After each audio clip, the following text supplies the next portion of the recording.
সনদ পরিবর্তনের ব্যাখ্যা চায় বিএনপি। মাঠে নামলে টিকবে না সরকার, হুঁশিয়ারি নেতাদের। কালকের মধ্যে জামায়াতের বিরুদ্ধে অভিযোগের ব্যাখ্যা দাবি তাহেরের। সাতজন কমিশনার যে প্রতারণা করছে এটা সাধারণ মানুষও বলছে। আমরা যদি মাঠে নামি তাতে সরকার টিকে থাকবে কিনা সম্ভব। বাংলাদেশে একটা অ্যানার্কিক সিচুয়েশন, একটা পুরোপুরি একটা নৈরাজ্য সৃষ্টি করার অপচেষ্টা চলছে। ফখরুল সাহেবকে অনুরোধ করব, উনি আগামীকালের ভিতরে বা ওনার সময় মতো জামাত ইসলাম কোন কোন পয়েন্টে মিথ্যা বলছে এটা জাতির কাছে পরিষ্কার করবে। সংস্কার ভেস্তে দিতে চায় এক দল, আরেক দলের নির্বাচন পেছানোর চেষ্টা দেখছে এনসিপি।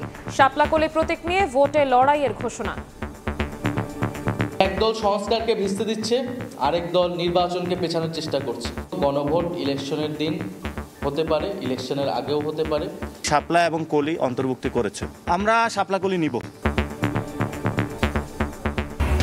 মুহুর্মুহু হাতবোমা বিস্ফোরণ, শরীয়তপুরের সংঘর্ষে যুবদল নেতা সহ আহত 2, বগুড়ায় ককটেল বিস্ফোরণে আহত 1, ব্রাহ্মণবাড়িয়ায় সংঘর্ষে গুলিবিদ্ধ একজনের মৃত্যু।